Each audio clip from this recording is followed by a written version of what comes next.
Gloire à Dieu dans les lieux très hauts, paix sur la terre parmi les hommes que Dieu agrée. C'est Luc chapitre 2 à partir du verset 8. Vous pouvez lire ça, c'est le chant que les anges avaient chanté à la naissance de Jésus.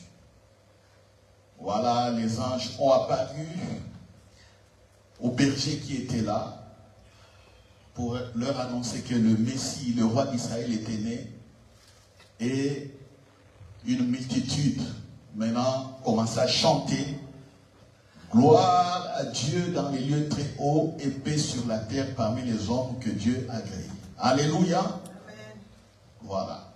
Vous devez comprendre les cantiques que vous chantez et vraiment vous imprégner sur l'œuvre de Dieu. Tantôt les cantiques sont tellement simples et il y a la gloire de Dieu. Il ne faut pas toujours chercher à se compliquer, Chantez simple, chantez dans la pensée de Dieu, chantez dans la pensée de l'évangile et tout ira bien. Alléluia. Amen. Gloire à Dieu, gloire à Dieu. Voilà. Vérifiez bien ici, s'il vous plaît. Gloire à Dieu. Nous continuons donc notre sujet, la guérison dans les royaumes des cieux. Et dans le royaume des cieux, il n'existe pas de maladie. Alléluia. Il n'existe pas de maladie. Dans le royaume des... dans la présence de Dieu, il n'existe pas de maladie. Parce que Dieu est... guérison. Il est guérison. Dieu est saint, il est guérison. Alléluia. Dieu est pur. Dieu est entier. Il n'est que bonheur. Il n'est qu'amour. Donc dans sa présence, il n'y a pas ça. C'est comme ça, quand vous lisez la Bible, vous allez voir des personnes qui ont marché avec Dieu, ont vécu pendant très longtemps. Alléluia. Amen. Des personnes qui ont marché avec Dieu ont vécu pendant très très longtemps. Très longtemps. Il n'y a que Jésus qui n'a pas vécu longtemps. Parce qu'il avait une mission dans un temps bien déterminé. Mais regardez les Abraham, les Jacob, les Isaac, les Noé, Moïse. La Bible dit que Moïse, Dieu l'a pris, Moïse était fort. Moïse n'était pas malade quand Dieu l'a pris. Aaron n'était pas malade. Vous voyez? Les prophètes Élisée, fatigué par l'âge, Dieu l'a pris. Les David était quelqu'un qui a beaucoup combattu, fatigué. Alléluia. Amen. Il n'y a que quelqu'un qui a raté vraiment, il a raté une bénédiction, c'est Salomon. Dieu lui avait dit qu'il allait l'enrichir, il allait lui donner beaucoup de choses et il allait aussi prolonger sa vie. Mais Salomon, à cause des péchés qu'il avait fait, Dieu a arrêté sa vie à 70 ans. Alléluia. Salomon, Dieu lui avait dit, tu vas vivre très longtemps. Donc il allait dépasser cela. Ouais. Donc la vie et la guérison sont dans la présence de Dieu. La vie et la guérison sont dans la présence de Dieu. Vivez cette présence. Il va prolonger aussi votre vie. Mais vivez la présence de Dieu en faisant aussi l'œuvre de Dieu. Les gens veulent vivre longtemps sur la terre, ils ne font rien de ce qui glorifie Dieu. Quand ils tombent malades, ils demandent qu'on vienne prier pour eux.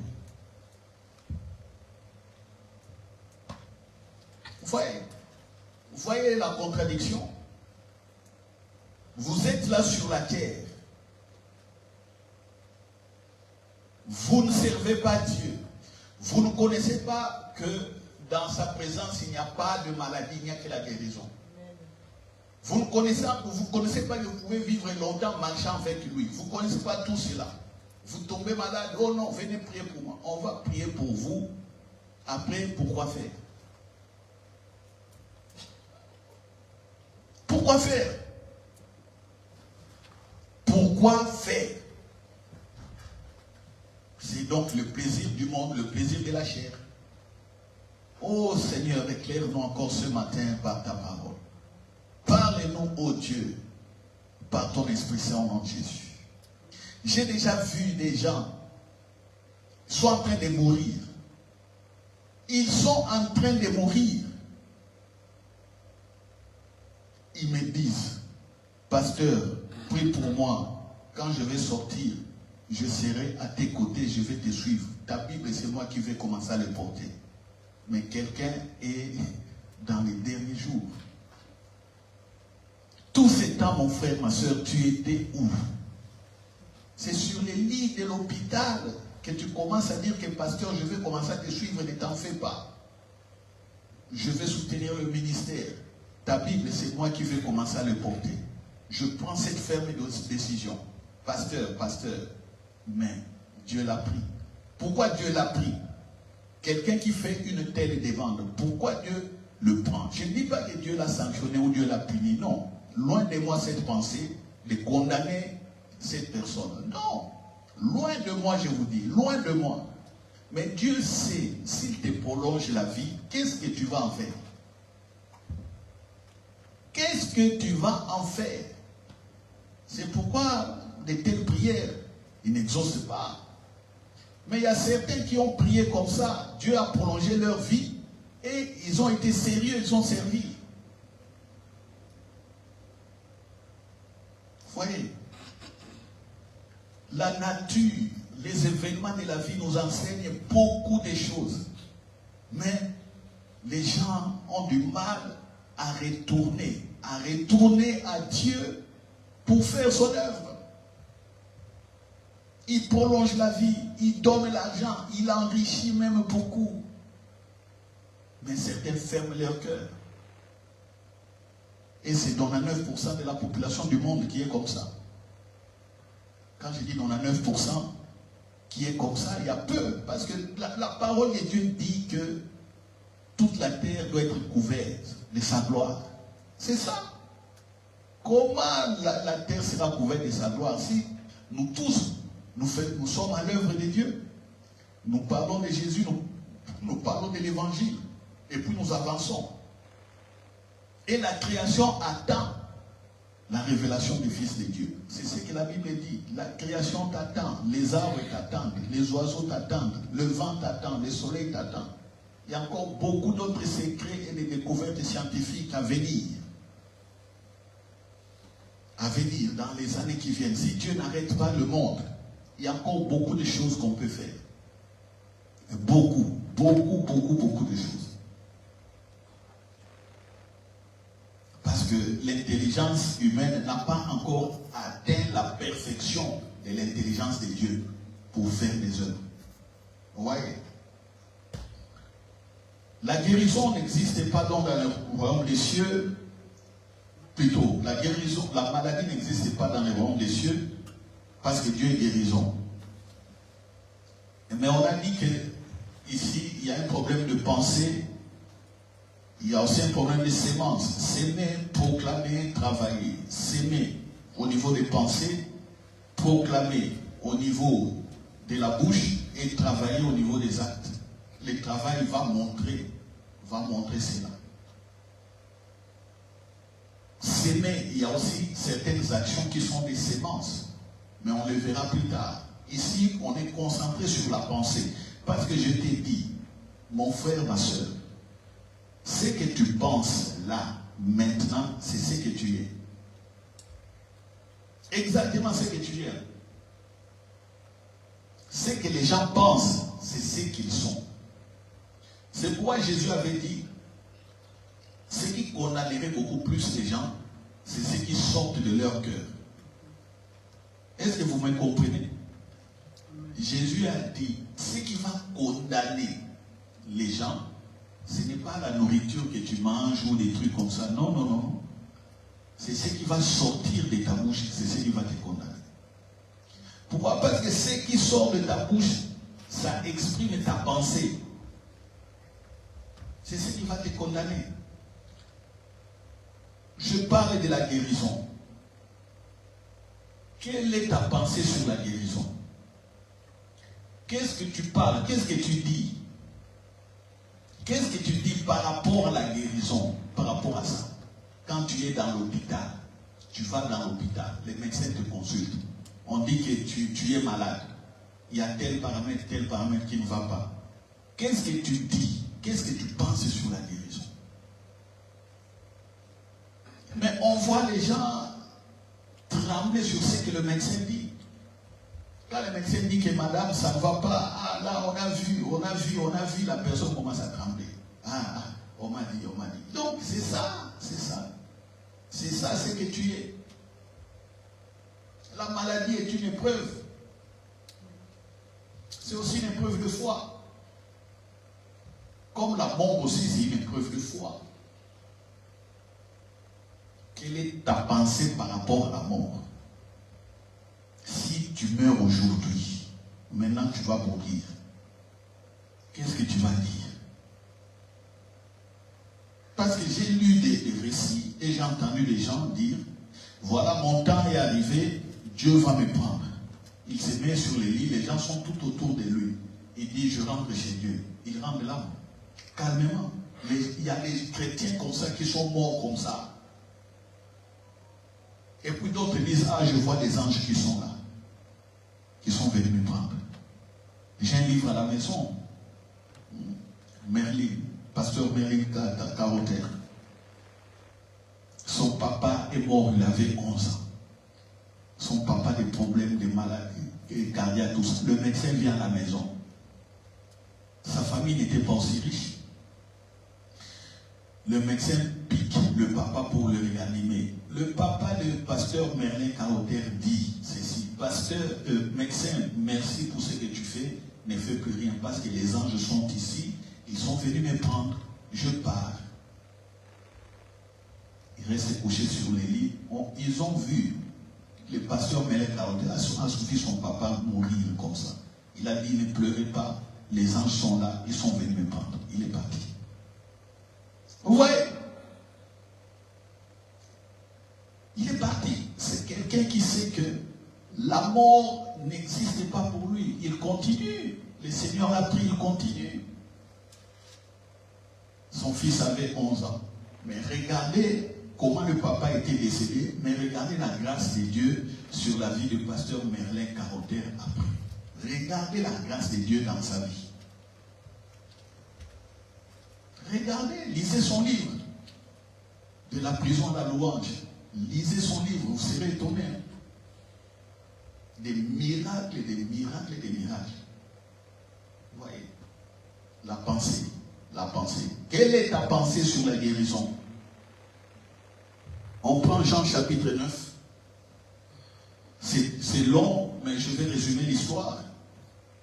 Dans Jean chapitre 9, à partir du verset 1 jusqu'au verset 34, non, ça s'arrête jusqu'à 39, ou disons tous les chapitres. C'est long. Si je commence à lire ici, il y aura beaucoup de choses, mais je résume l'histoire. Je vous l'avais envoyé déjà dans vos GSM, que vous lisiez afin que vous compreniez ce que je vais dire aujourd'hui. Il y a un aveugle né de naissance. Depuis qu'il est né, il n'a jamais vu. Il n'a jamais vu. Depuis qu'il est né. Maladie, donc de naissance. Il est né aveugle comme ça. Il passe. Les disciples disent, Seigneur, voici un aveugle. Est-ce qu'il est aveugle parce que ses parents avaient péché?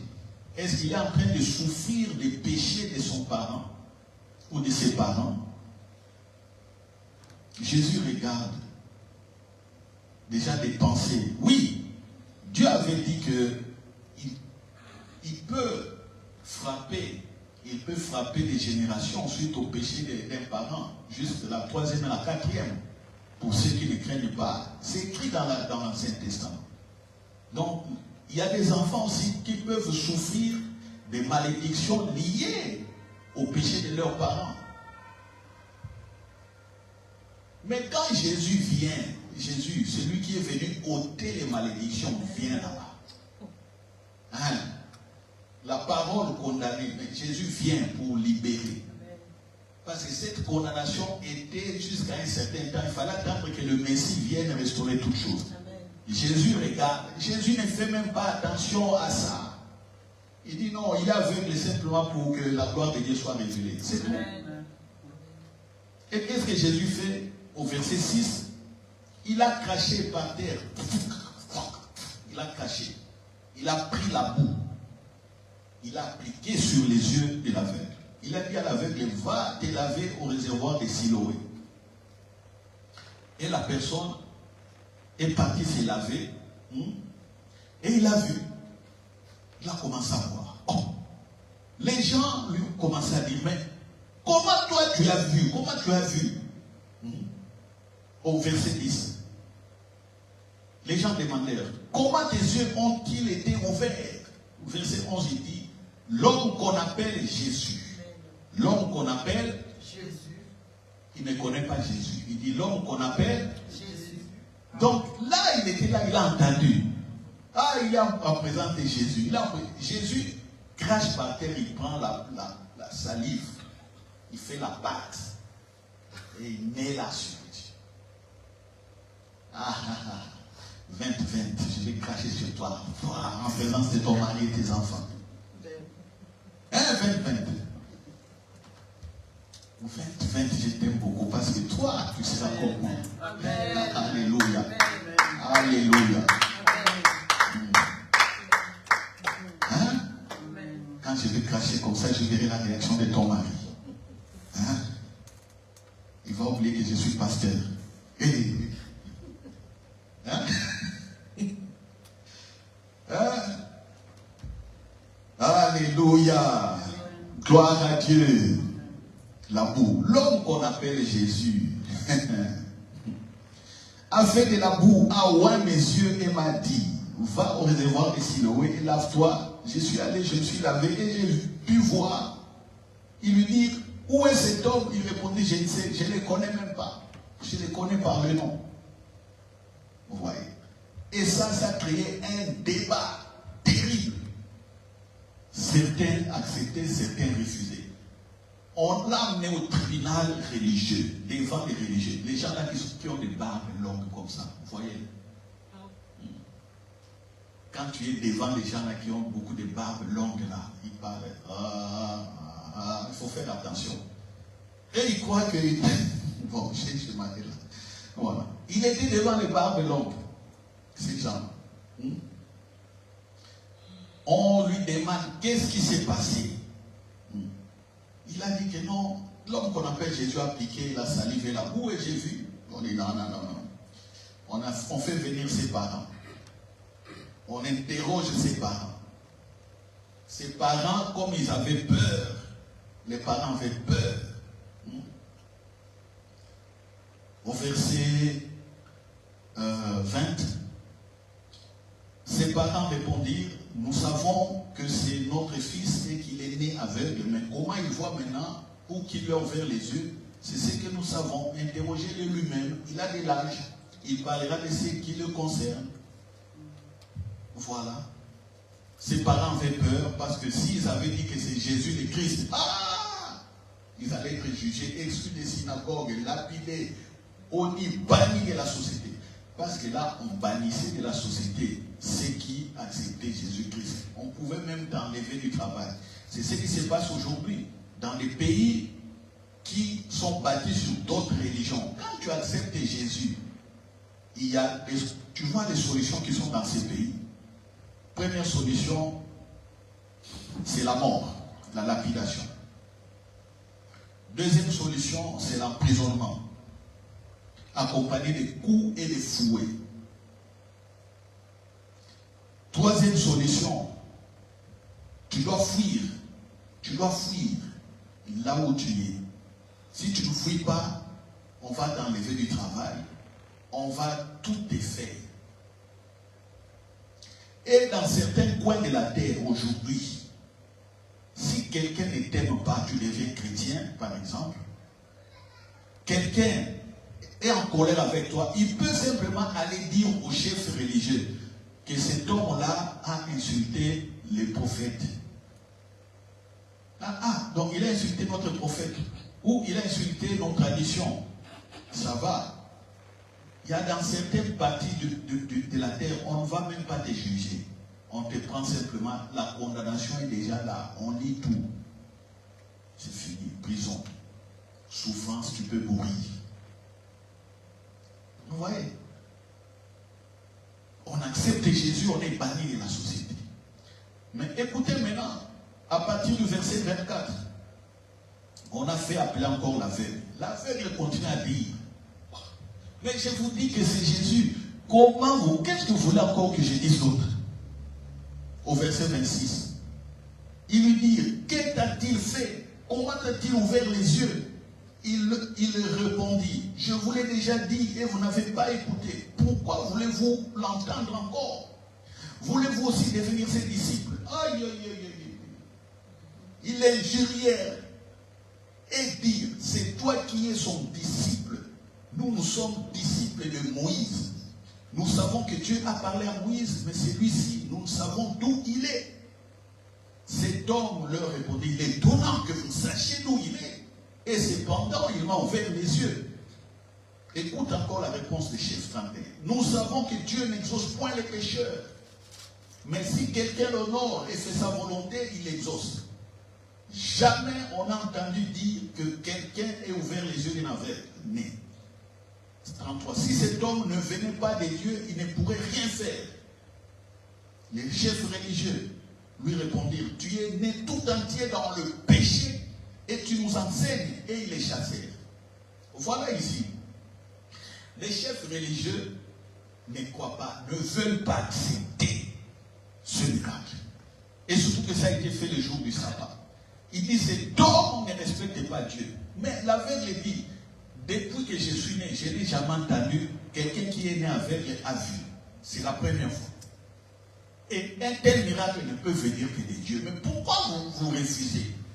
Je vous l'ai dit plusieurs fois. Donc, maintenant, je vois que vous êtes dans les doutes. Il est dit, les chefs, je vois que vous êtes dans les doutes. Vous voulez aussi devenir ses disciples, non?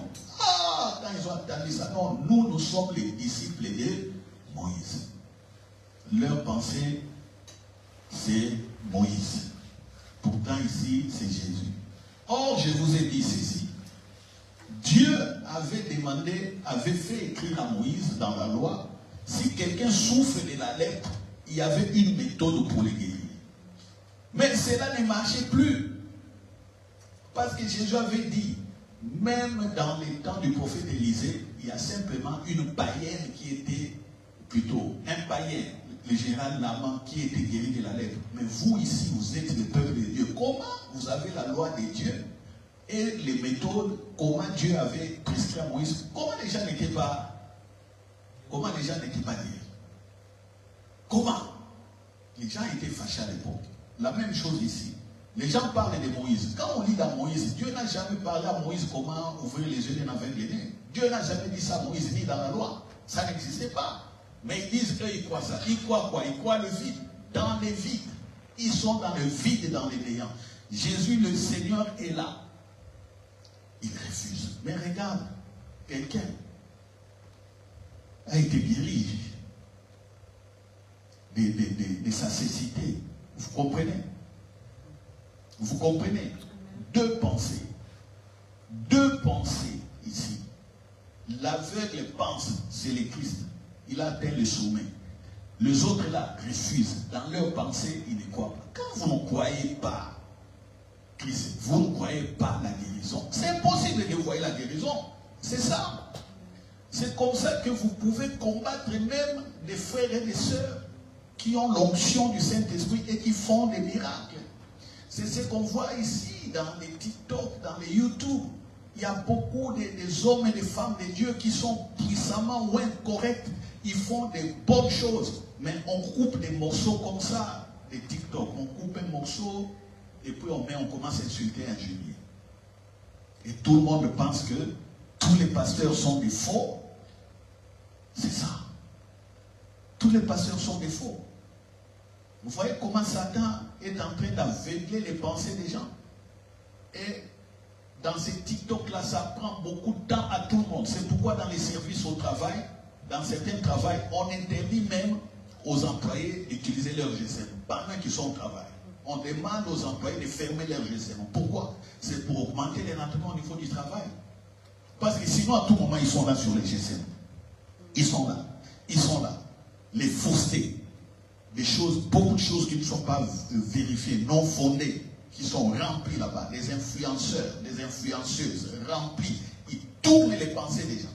Au lieu qu'ils influencent les gens dans les choses de Dieu, ils influencent les gens dans la prostitution, dans les habillements, dans les manières de faire, les manières d'être, de conduire les voitures, aller dans les voyages, des choses comme ça, et tout le monde est dans ça.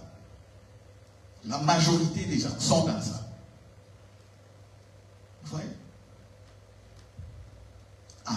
Quand on parle à ces gens-là de guérison, il n'y a pas de guérison. Pas de guérison.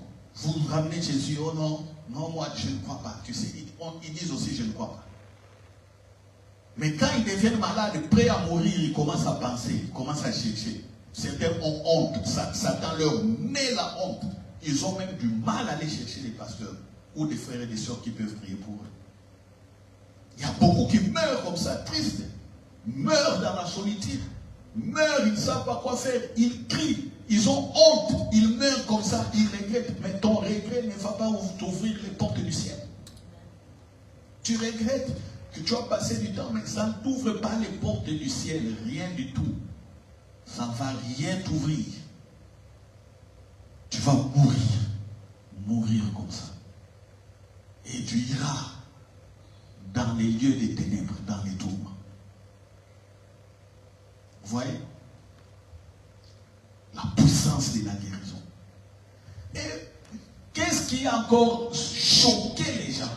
Vous savez, quand on crache sur quelqu'un, ça veut dire qu'on est en train de les maudire. Cracher sur quelqu'un, ça veut dire tu le maudis, tu les méprises, tu l'insultes publiquement. Parce que quand on lapide par exemple des gens, surtout dans des religions comme ça où on tue les chrétiens, on voit les chrétiens là, il y a certains qui ont des cailloux, des briques, tout ça, ils viennent, ils crachent, ils tapent sur les pierres. Il y a d'autres même, tu es là, ils te font pipi dessus, ils viennent, ils pissent sur toi. Pour dire vraiment que tu es chien galeux. Vous voyez? Cracher sur quelqu'un, c'est l'insulter, c'est le maudire. Jésus lui-même, quand vous prenez Matthieu chapitre 27, verset 30, Matthieu 27, verset 30, Matthieu 27,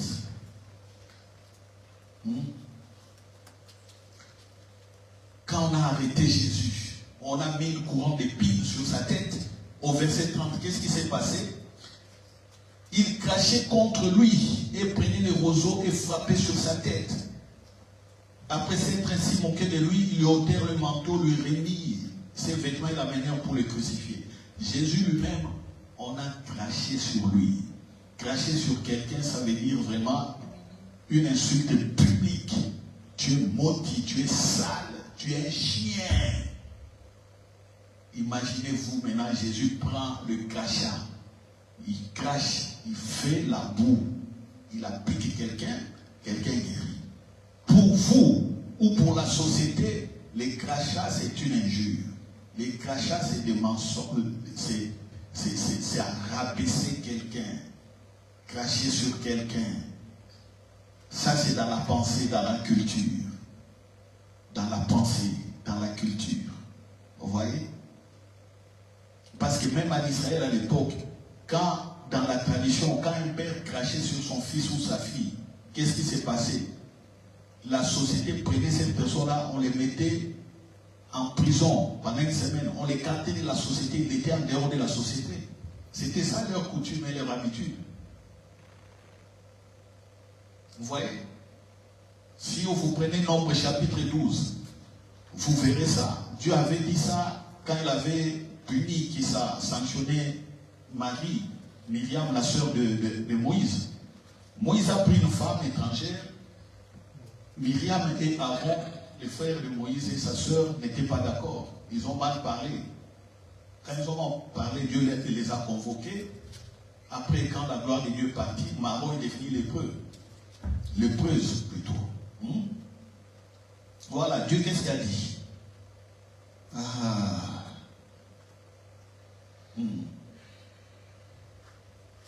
Voilà. Au verset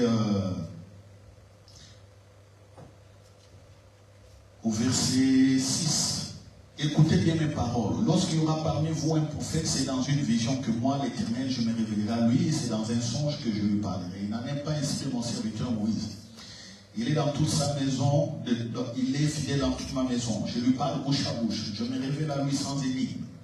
Et il voit une représentation de l'Éternel. Pourquoi donc n'avez-vous pas craint de parler contre Moïse, mon serviteur? 9. La colère de l'Éternel s'enflamma contre eux et s'en alla. La nuée se retira des dessus la tente, et voici Marie était frappée d'une lèpre blanche comme la neige. Aaron se tourna vers Marie, voici il avait la lèpre. Alors Aaron dit à Moïse, de grâce mon Seigneur, ne nous fais pas porter la peine du péché que nous avons commis en insensé, et donc nous nous sommes rendus coupables. Or qu'il ne soit pas comme l'enfant mort-né dont la chair est à moitié consumée, car il sort du sein de sa mère. Moïse 13 cria à l'Éternel en disant, ô Dieu, je t'ai pris, guéris-la. Et l'Éternel dit à Moïse, si son père lui avait craché, écoutez bien, verset 14. Et l'Éternel dit à Moïse, si son père lui avait craché au visage, ne serait-elle pas pendant 7 jours un objet de honte, qu'elle soit enfermée 7 jours en dehors du camp, après quoi elle sera reçue? Vous voyez, un papa crache sur son fils, sur sa fille, parce qu'on voit que l'enfant peut-être a blasphémé ou a manqué de respect ou contre le papa, et le papa est fâché, il prend son fils ou sa fille, il crache sur lui. Donc c'est une sanction. On te prend, on te met en dehors du camp, en dehors du quartier où habitent les gens. Tu restes enfermé là-bas une semaine. Donc cracher sur quelqu'un, c'est le sanctionner, c'est maudire aussi. Et Jésus prend maintenant les crachats, il fait de l'amour, il applique quelqu'un. Vous voyez au niveau des pensées ce que ça fait. Qui peut accepter un tel miracle au niveau des pensées? Les pensées savent que dans la tradition, c'est les sanctions. Les pensées savent que dans les traditions, ce sont des injures, c'est maudire quelqu'un, c'est désavouer publiquement quelqu'un, c'est rejeter quelqu'un, c'est dire qu'il est chien, c'est dire qu'il est moins que rien, c'est dire qu'il n'a pas sa place parmi nous, il mérite même la lapidation. C'est ça, il mérite d'être tué, crucifié, pendu. C'est ça, dans la pensée des gens. Mais Jésus maintenant crache, prend la boue, il met sur quelqu'un, quelqu'un voit. On voyait au niveau des pensées. C'est pourquoi je vous dis, sur la guérison, croyez d'abord. Croyez que vous avez le Saint-Esprit et la puissance de guérison. Parce que si vous ne croyez pas cela, rien ne va arriver. D'abord pour vous-même.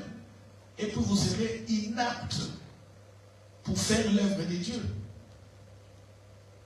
Vous voyez? Vous voyez? Moi, tu sais, dans les milieux chrétiens, il y a tantôt des choses qui n'encouragent pas. J'ai dit tantôt. Tu vois, Dieu dit qu'il guérit. Jésus dit qu'il guérit. Mais quand tu parles avec des frères et des sœurs, ils ne croient pas ça. Des frères et des sœurs comme ça, comment est-ce qu'ils peuvent t'encourager à aller de l'avant? Non. Dès que tu leur dis, tu imposes les mains, quelqu'un guérit, dit que non, non, on voit, non. Est-ce que c'est sûr ce que tu fais? Vous voyez?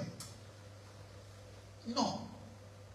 Acceptez ce que je vous dis. Quand vous allez accepter, ça sera la foi en action pour vous. D'abord pour vous-même et pour les autres.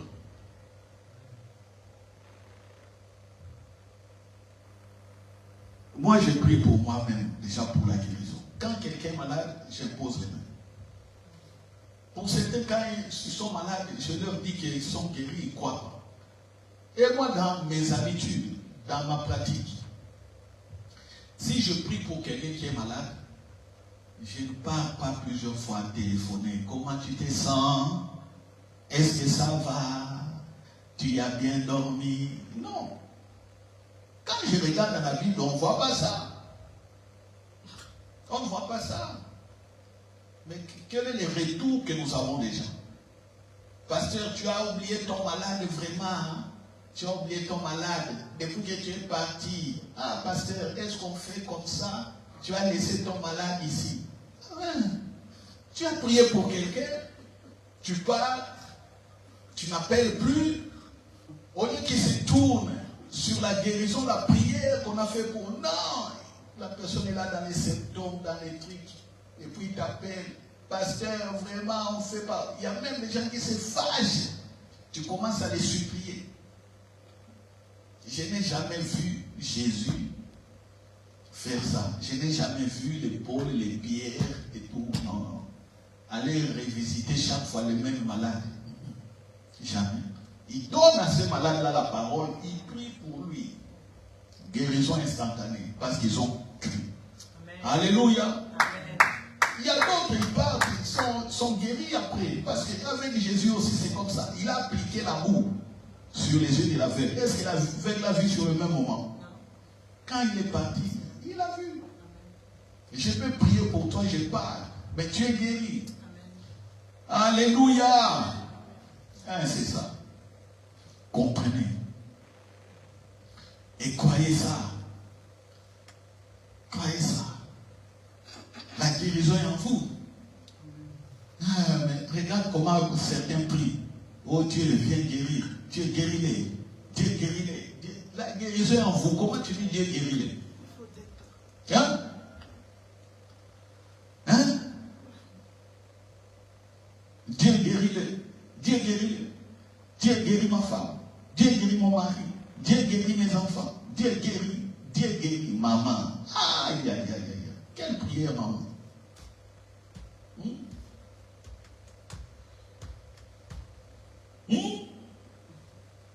Je parle ici à l'hôpital Saint-Luc. Quelqu'un est dans le coma.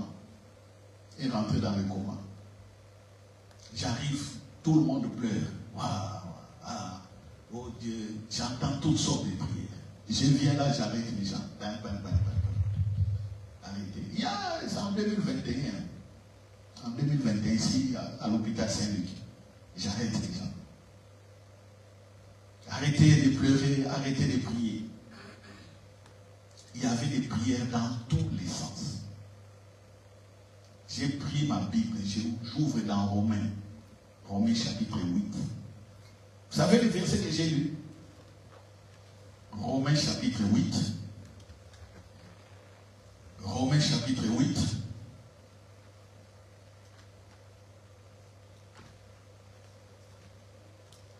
Romains chapitre 8.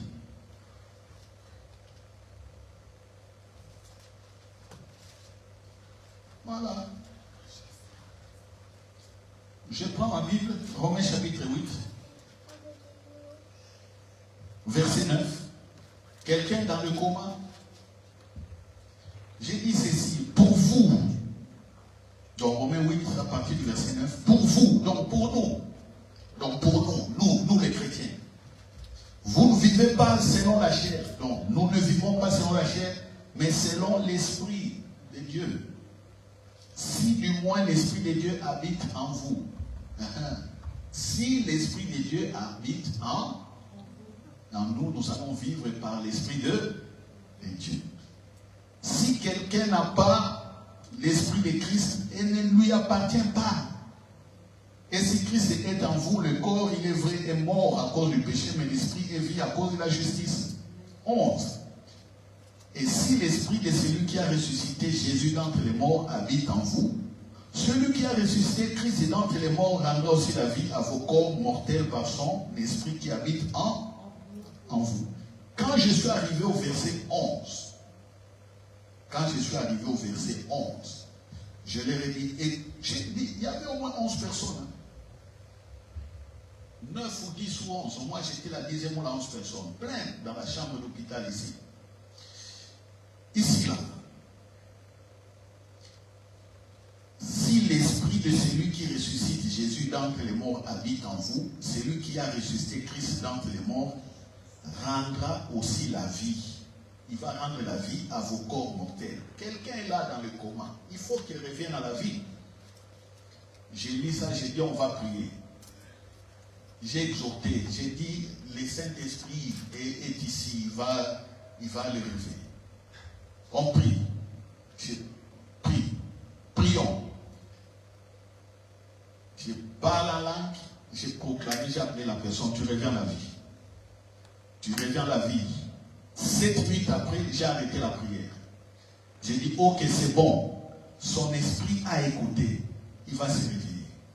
Ici, à Saint-Luc, ici, au hôpital Saint-Luc, je n'étais pas seul, il y avait au moins 10 personnes. Et pendant qu'on parlait, les gens veulent encore commencer à prier dans les désordres. J'ai arrêté la prière. J'ai dit, on ne prie plus. Dieu l'a touché et s'est réveillé. 2 minutes après, la personne, tu sais comment la personne était revenue? Qui ne savait plus bien marcher, tout ça, il était comme ça. Ses yeux se sont ouverts comme des phares de voiture. Grand comme ça. Il a commencé à bouger. L'hôpital était secoué. La chambre d'hôpital, ici à Saint-Luc, secouée. Vous savez ce qui s'est passé? Le bruit est parti et sorti du couloir. Les médecins, 2 médecins ont couru pour venir voir ce qui s'est passé. Les médecins avaient les cheveux éparpillés. Le médecin n'en revenait pas. Il s'est dit, monsieur, monsieur, les médecins ici à Saint-Luc demandaient à ceux qui étaient là. Vous comprenez? On prie, je viens, on m'appelle très tôt vers 5h30 que voilà la situation, 6h. Je me lave vite, je prends ma voiture, je vais à l'hôpital. Je trouve les gens qui sont en train de prier, je ne sais pas comment. J'arrête la prière. Je donne cette parole, j'explique. Je dis on va prier. Je prie, je proclame, je dis à la personne, l'Esprit de Dieu est en toi. Réveille-toi. Reviens à la vie. Je l'appelle par son nom. Viens, viens, réveille-toi et mets-toi debout. Tu comprends? La personne est revenue. Alléluia. Alléluia. Les gens étaient là, pendant que les gens pleuraient. La personne est revenue à la vie, il s'est mis debout. Il a dit, amenez-moi aux toilettes, je vais aussi pisser. Vous comprenez?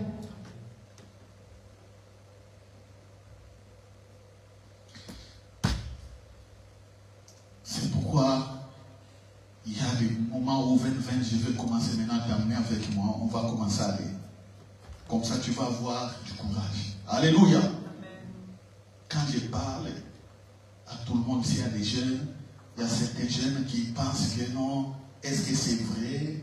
Ah, c'est vrai parce qu'on n'a pas témoigné publiquement, on n'a pas fait TikTok sur ça.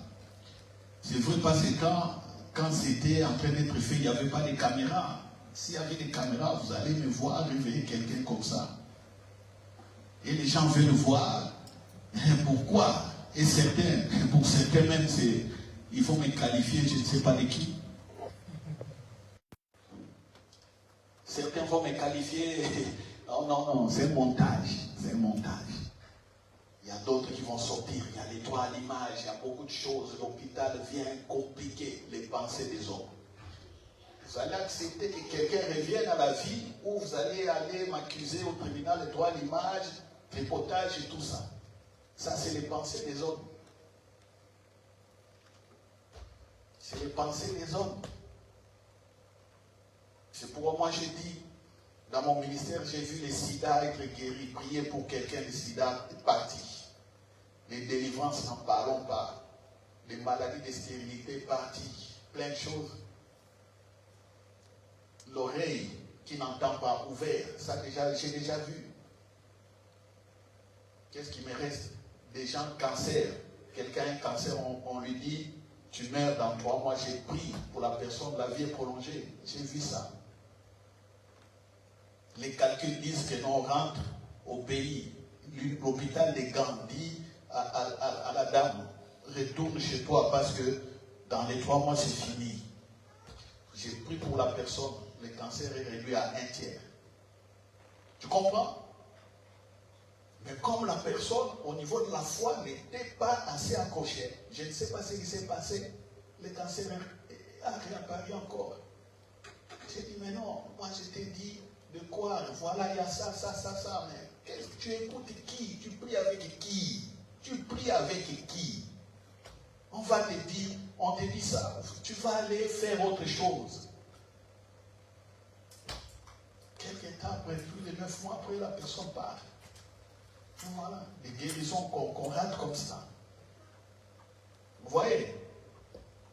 Moi, qu'est-ce qui me reste? Ouvrir les yeux des aveugles, que les paralytiques marchent, que les morts ressuscitent. Moi, c'est ce que je vise. Mais tout ce qui reste comme maladie, là, c'est rien ça. Des miracles de création, des aveugles nés comme ça, voire des paraplégiques nés 4, ils ne marchent pas, qui se mettent debout. Moi, c'est ce que me reste. Alléluia.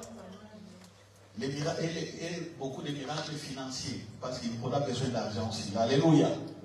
Beaucoup de miracles financiers. Et je suis là, je crois. Ce que j'ai dit, si vous me croyez, vous ferez ce que j'ai dit. Alléluia. Si vous me croyez, vous ferez ce que j'ai. Je dis bien, si vous me croyez, vous ferez aussi ce que moi je dis. Et Jésus a dit, si vous croyez, vous ferez aussi ce que Jésus a fait et a dit. Moi, je crois à ça. Je crois à ce que Jésus a dit et a fait. Chacun de vous, c'est pourquoi chacun de vous doit méditer lui-même. N'attendez pas que moi je vienne toujours parler ici devant. Les jeunes, lisez vous-même, méditez vous-même la Bible, l'évangile est là. L'évangile est là. L'évangile est là. Vous avez des Bibles. Méditez vous-même. Prenez simplement le Nouveau Testament. Si vous prenez l'Ancien Testament, vous allez vous compliquer un peu. Prenez le Nouveau Testament, commencez à lire. Quand vous ne comprenez pas, venez me poser la question. Je vais vous expliquer. Voilà. Le Saint-Esprit est là, le Saint-Esprit en vous. Il y a déjà tout, il y a tout. Maintenant, on va monter. Quand on va monter maintenant au niveau des dons, des paroles, des connaissances, quelqu'un vient avec des problèmes cachés. Il a fait des coups, il se cache. Et Dieu nous montre tout ça. Quand je vais commencer à dire, voilà, tu étais à tel endroit, tu as fait ceci, tu as fait cela, vous allez commencer à dire que je deviens sorcier. Hein? C'est le Saint-Esprit qui parle. Comme je dis ici, moi le Saint-Esprit me montrait des questions. Je ne savais pas que c'était le Saint-Esprit. Ah, c'est quoi? C'est des paroles de connaissance au niveau des études. Mais croyez à ça. Alléluia. Amen. Alléluia. Amen. Gloire à Dieu. Voilà. Nous allons rendre grâce. Mettons-nous debout. Nous allons clôturer. Père, je t'adore. Je te donne ma vie. Je t'aime maintenant. Père, je t'adore. Je te donne ma vie. Je t'aime tant. Père, tu nous as donné Jésus, tu nous as donné ton esprit. Quelle grâce! Nous croyons à la guérison, nous croyons à la puissance des guérisons en nous. Ô Père, au nom de Jésus-Christ, j'ai donné ta parole ils l'ont accueilli. Sanctifie ta parole, car ta parole est la vérité. Montre ta gloire par le Saint-Esprit au Père. Au nom de Jésus, ainsi prié. Amen. Amen. Voilà.